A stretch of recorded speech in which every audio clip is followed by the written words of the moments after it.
A few days ago, all of us were witnessing this news of Baiju acquiring White Hat Junior. EdTech space in India has been flourishing over the last few years. But guess what? There is a flip side, and the flip side is extremely ironical. Ashish, as we speak, the valuation of the EdTech startups, the major ones, if I say, the Baijus, the White Hats, the Upgrads, they're all becoming unicorns. But simultaneously, अगर हम हिंदुस्तान का traditional employment और education data उठा करके देखें तो पिछले 2 साल में more than 60% of rural students did not have any access to online education. Unemployability is at an all-time high. It is expected कि 2030 में more than 50% of the Indian students will be unemployable, will not have the required skill sets. 2018 की बात है, lot of MBA graduates and engineering graduates were unemployable. You know, so there are two sides of the same coin. एक तरफ India है जहाँ पे edtech startups flourish कर रही हैं. There are more, everybody has been given targets, and at the same time एक भारत है, हिंदुस्तान है, जहाँ पे अनएम्प्लॉयबिलिटी हर साल बढ़ती जा रही है. हम दुनिया की सबसे बड़ी अनएम्प्लॉयबल वर्कफोर्स इस वक्त निकाल रहे हैं. Where is the irony and where is this gap headed to? Education is a very unique kind of a thing, grossly regulated by governments because it's in both the list. Center laws बनाते हैं, state government अपने laws बनाते हैं. देश में करीब 15 lakh school level पे देखिए, 15 लाख के करीब स्कूल हैं, जिसमें से 10 लाख सरकारी स्कूल हैं, 5 लाख प्राइवेट स्कूल हैं. ये सारी व्यवस्था ओवर द इयर्स गवर्नमेंट के हाथ में रही है, जहां मेन ऑब्जेक्टिव था to make the population literate. अब लिटरेट की technical definition over the years रही है कि इंसान जो अपना नाम लिख सकता है, सिग्नेचर कर सकता है, उसे अंगूठा नहीं लगाना पड़ेगा. उस जगह से आज आप देखिए, हम बायजूस की बात कर रहे हैं, हम उन प्लेयर्स की बात कर रहे हैं जो मॉडल कोई नया नहीं इन्वेंट हुआ है. These are not new, these are well established system practiced over several years, in fact decades ago in developed markets like United States or European countries. जहाँ पे school is a state takes care of your body. The moment a child is born, it's the responsibility of the state. बच्चों को free education मिलती है school में, चाहे आप north America ले लीजिए, यूरोप ले लीजिए, और भी डेवलप्ड कंट्रीज ले लीजिए.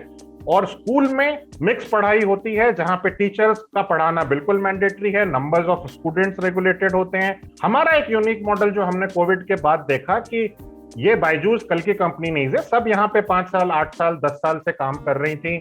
ऑनलाइन क्लासेस का रेवोल्यूशन था, वीडियो के साथ असिस्टेंट करना.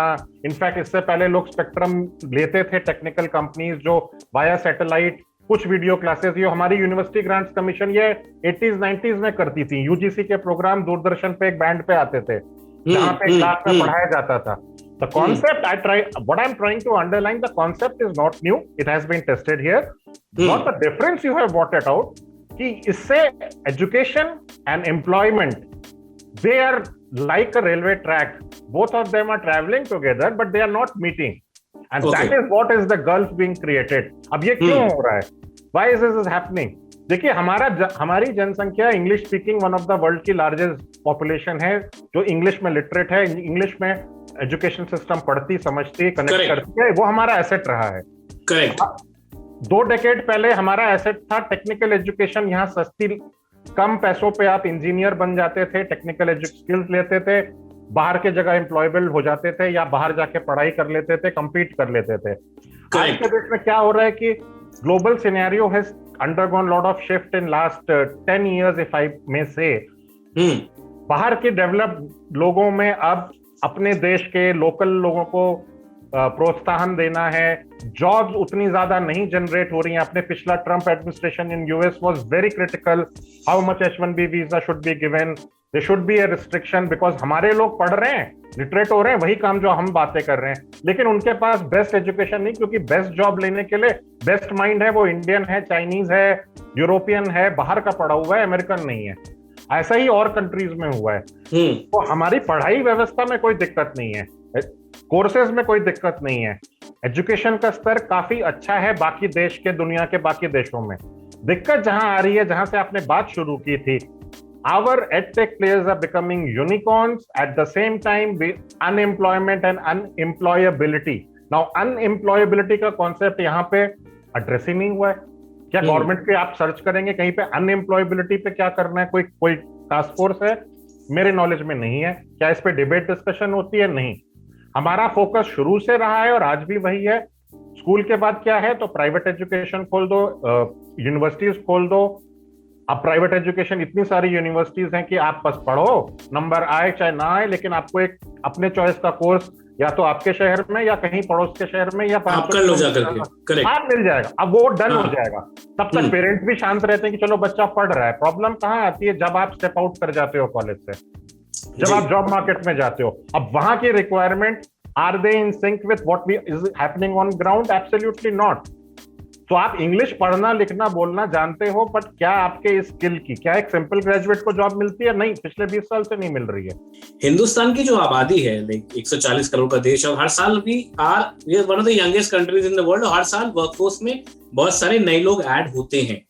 Now having said that, these edtech startups have flourished. You are right कि पिछले कई सालों से रह चुके हैं, but they have also come up at a time when India में ऑनलाइन पेनिट्रेशन बढ़ रहा है, इंटरनेट का पेनिट्रेशन बढ़ रहा है. More and more people want to get access. Now, what I understand, and when we speak to experts whom I have spoken to, उन्होंने मुझे बात बोली कि बायजूस और व्हाइट हैट जूनियर जैसे जो प्लेयर्स हैं, वो एक बहुत बड़ा गैप एड्रेस कर रहे हैं, and that is what they are pitching to investors. वो एक गैप एड्रेस कर रहे हैं कि भाई इंटरनेट पेनिट्रेशन आगे जाके बढ़ेगा ही. But the irony remains कि at the moment जो आप बात कर रहे हैं वो एक larger education system की. But if we talk about specific edtech players, are their soaring valuations in the right direction according to you? See, are they actually addressing the problem? No, definitely not. I'm a firm believer they are just there. They are like any other business class जिसको एक opportunity दिख रही है, वो एक problem का एक solution दे रहा है. कोविड ने thankfully, they should all be thankful. I am sure they must be praying कि वो थैंक गॉड कोविड आ गया. They are trying to fix something which is temporary in nature. History हमें बताती है कि जब भी पैंडेमिक आए, साल 2 साल 3 साल के बाद वो दुनिया से चले जाते हैं. तो क्या ये एडटेक प्लेयर हर चीज का सॉल्यूशन है? Are they a replacement of school system? Absolutely not. The moment अभी क्राइमर बढ़ रहा है, डिस्कशंस बढ़ रही हैं कि एक बच्चे की ओवरऑल डेवलपमेंट में physical interaction, teacher student interaction, peer to peer interaction, sports खेलना, everything has an equal and very important contributor towards the overall development. EdTech सिर्फ एक प्रॉब्लम सॉल्व कर रहा था कि आप फिजिकली, क्योंकि पैंडेमिक से आप स्कूल नहीं जा सकते हैं, भीड़ भाड़ वाले इलाकों से दूर रहना है, तो घर बैठे इंटरनेट यूज करके आप अपनी क्लासेस, करिकुलम पढ़ सकते हैं. आपको वो लिटरेट कर रहा है, आपको वो उसकी जानकारी दे रहा है, पर क्या आपका ओवरऑल मानसिक ग्रोथ में कंट्रीब्यूट कर रहा है? नहीं. इसमें this is more of a volume game as of. जैसे आपको याद होगा जब आजादी मिली थी तो Indian government was focused on enhancing the literacy rate. अब अभी भी इंटरनेट का ही लिटरेसी रेट चल रहा है, like covering more and more people. I think that is the first goal of most of the edtech players and the investors who are investing. But having said that, Ashish, last year national education policy आई थी, if you remember, है ना. अब उसमें कई सारे grass root level पे changes थे. हम शिक्षा मित्रों की बात कर रहे थे, रूरल एरियाज में जाकर के कैसे एजुकेशन को एनहांस करना है. Do you see a link between these new emerging edtech players and the rural Shiksha Mitra? Can they be connected? So I have simple thing. We have to look at education system into 2 different separate halves. Okay. One is to educate, to impart education, impart knowledge, impart best of knowledge from across the world. Internet is a medium. EdTech players are providing a platform. That's about it. इस like अगर आपको football खेलना है तो ये take player आपको football दे रहे हैं खेलने के लिए, अदरवाइज आप कागज या किसी का रोल बना के खेलोगे. बट क्या वो फुटबॉल देने से आपको क्या वो एक बेहतरीन प्लेयर मेसी बना रहे हैं, क्रिस्टियानो रोनाल्डो बना रहे हैं? नहीं. ये वाली बात एक पार्ट है. दूसरा जो पार्ट है वो एम्प्लॉयबिलिटी आता है. क्या ये education system is in sync with the requirements of job market? Because government के जॉब्स घटते जा रहे हैं. अगर हम सोशलिस्ट रिपब्लिक होते जहां government would have taken care of everything, हर चीज गवर्नमेंट क्रिएट करती, तो अलग बात थी. सब पढ़ रही है, सबके पास अपॉर्चुनिटी है, जितने लोग हर साल आ रहे हैं उतने जॉब्स आ रहे हैं, सबको हर तरह का जॉब मिल जाएगा. ऐसा बिल्कुल नहीं है और आगे जाने वाले दिनों में और ये होने वाला घटता भी नहीं। जाएगा. Situation is going to become even grim. Private sector wants to employ anybody जो उनके मिशन एजेंडा प्रॉफिटेबिलिटी में फिट करता है. What they require, is it being served through this edtech platform, bigger platform? Not. What they are serving is enabler. They are enablers. कि आप पहले पढ़ने के लिए कहीं टीचर का लेवल, तो हम आपको एक सर्टेन लेवल के टीचर्स इंश्योर करते हैं. आप इतना पैकेज लीजिए, सब्सक्राइब कीजिए, इस क्लास की पढ़ाई कीजिए. Best of the teacher having best of their degrees and information and their experience will talk to you, tell you. This is a big thing. I'm not trying to downplay their role, but as that is limited to education, imparting education. Employees Not related to altogether different ball game. उसके लिए चीजें economy से linked हैं, उसमें edtech player का कुछ नहीं लेना देना. वो बिजनेस कर रहे हैं, वैल्यूएशन बढ़ा रहे हैं. कल को जब ये मार्केट नीचे जाने लगेगा या कोविड खत्म हो जाएगा, स्कूल चलने लगेंगे, चीजें बदल जाएंगी इनकी. Infrastructure is still a huge problem. That is one, ladies and gentlemen, and we are living in times, Ashish, if you understand, अगर हम चाइना का एग्जांपल उठाएं, चाइना ने इस वक्त अपनी एडटेक स्टार्टअप्स पे डंडा मार के रखा हुआ है. बिल्कुल. क्योंकि उनका खैर दूसरा मॉडल है आशीष, उनको कम्युनिस्ट, उनका जो प्रोपेगेंडा होता है, उनको ये है कि भाई उनको एडटेक प्लेयर्स के मार्जिन्स कम करने हैं ताकि कॉस्ट कम रहे. तो जो चाइना में भी 2 चाइल्ड पॉलिसी उन्होंने इंट्रोड्यूस करी है, बिकॉज चाइना में raising a kid is very expensive. तो वो एक अलग ही मॉडल पे चल रहे हैं. तो भाई edtech not only in India but in other emerging markets also, आशीष, एक नई इमर्जिंग एक तकनीक है जिसको लोग अभी समझ रहे हैं, सरकारें समझ रही हैं.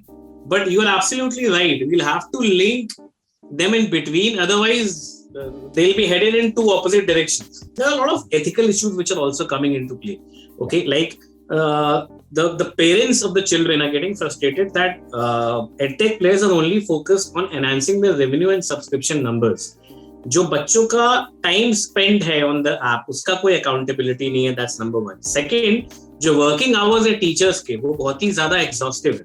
सो एक जो टीचर स्टूडेंट बॉन्ड होता है ऑफलाइन वर्ल्ड में, वो एडटेक वर्ल्ड में बन नहीं पा रहा है. It's a penultimate requirement for the growth of any student that a teacher student bond has to be in place. Edtech में वो स्पेस अभी गायब है. Number 3, data inclusion edtech players में भी बहुत ज्यादा हो रहा है. Like they ask for your Aadhaar card, PAN card. Of course ये यंग पेरेंट्स है जो अपने बच्चों को एनरोल करा रहे हैं. और कई बार ऐसा होता है कि आपका ये डेटा इनके पास चला जाता है, प्राइवेसी रूल्स अभी हिंदुस्तान में है नहीं, तो उनका एक्सप्लॉयटेशन भी आगे आने वाले समय में तय है. बिल्कुल. देखिए, सबसे बड़ी चीज जो अभी कुछ रिसर्च की गई है, आईटीज में की गई है, कुछ और एजुकेशन इंस्टीट्यूशंस में हो रही है. एक बच्चे का, एक 5 साल से 15 साल के बच्चे का क्या मानसिक विकास, is he getting mentally developed by spending insane number of hours including looking at a camera, most of the time remaining silent because there are 50 other colleagues of his students, friends. एक teacher बोल रहा है, सब mute पे बैठे हैं.